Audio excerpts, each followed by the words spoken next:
to make pie dough today. Now, there are 100 ways to make pie dough, and I am going to use the one that I like. I'm going to use the one that I prefer, and that's with lard. And before y'all go, ooh, that's saturated fat, your other choices are butter, which is saturated fat, or Crisco, which is, I don't know if it's really any better, but. So this is my tender flake, and I have refrigerated it. And we are going to use the whole package because I'm going to make several pie crusts.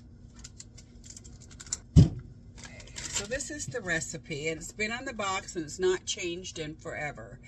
And why I like this recipe, because I actually use this without refrigerating the dough after I have prepared the dough. Most recipes say once you've made the dough, then you put it in the refrigerator for a couple of hours and then you come back and roll it out. And I do that. But if I'm in a hurry, I don't. And you know what? I've not found that it makes much of a difference. When you measure flour, do not take your measuring cup and dip it in like this and then call that a cup, or even if you level it off, that's not a cup because it's too compacted. And when they create recipes, it is a standard that you measure flour like this. You put it into the cup and then you level it off.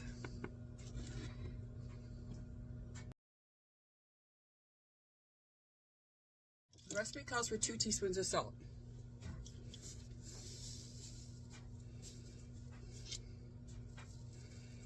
You don't have to use kosher salt. You can just use table salt. I just happen to have this on hand. So it says take a tablespoon of vinegar and 1 egg. Mix them together. Then fill the measuring cup with water until it's 1 cup full. And it should be cold water because we're trying to keep all of this really cold. But I'm going to do it now, and I'm going to stick it in the fridge while I'm getting the pastry ready. So here's my tablespoon of vinegar, just plain white vinegar. And you can use any vinegar. I've used cider vinegar before. I've used malt vinegar before when I haven't had vinegar, so any vinegar will do. I'm adding an egg, and it should be at room temperature.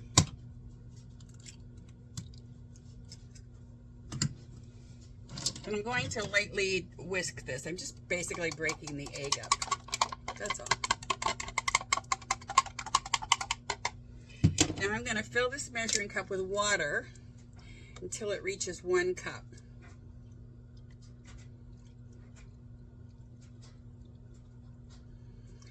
So now the egg and the vinegar and the water total equal 1 cup. And I'm going to put it aside. We can move on to the next step, which is blending this flour. Now, every recipe for pie dough says to blend it until it's pea-size, until it's in pea-sized pieces.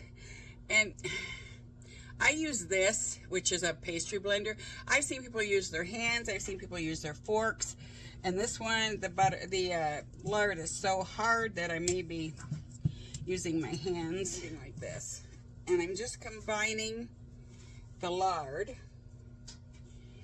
with the flour until it's till they're all about the size of peas. Again, everything is cold. You don't want your fat, whatever it is, whether you're using lard or you're using Crisco or you're using butter, you want it to be cold. And you don't want it to melt, because the hard lumps of the lard or the fat that's mixed with your flour, that's what makes the nice little, makes the flakiness. When it bakes, those little lumps of lard or butter break down, leaving little air pockets in there, and that's it, becomes the flakes. I'm going to use my hands a bit here.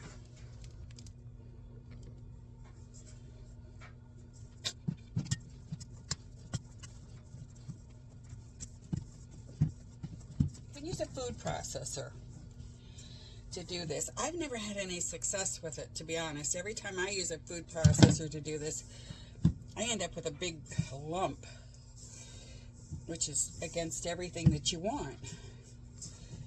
You want nice loose pieces. So there we go. It's all mixed together.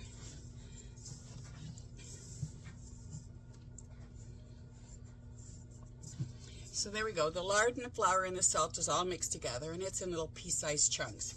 So now what we're going to do is we're going to add the water.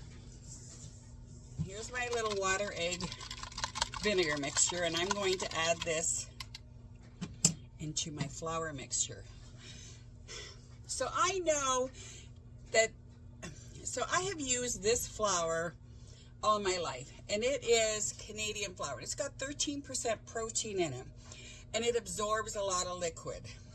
So I'm going to dump this whole cup of water in here, or cup of liquid in here. Now, if you're using other flours, like cake and pastry flours, you might want to not add all the water right away, because the protein flour absorbs more liquid. If you're using another type of flour, it may not require as much water to make it all come together. American flours that are made in the US have a significantly lower protein component. Now, Tender Flake is a Canadian brand, so it is made for Canadian flours.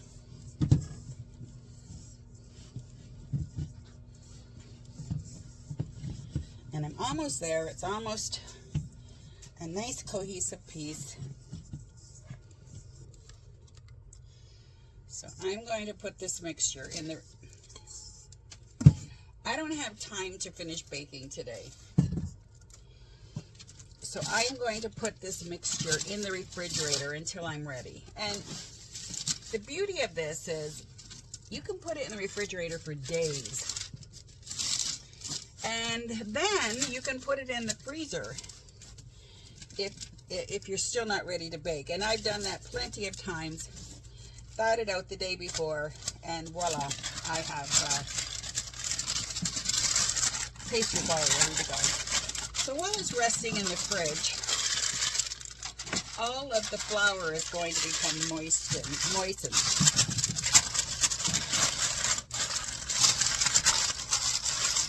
Okay, that's done, and now I'm going to clean up.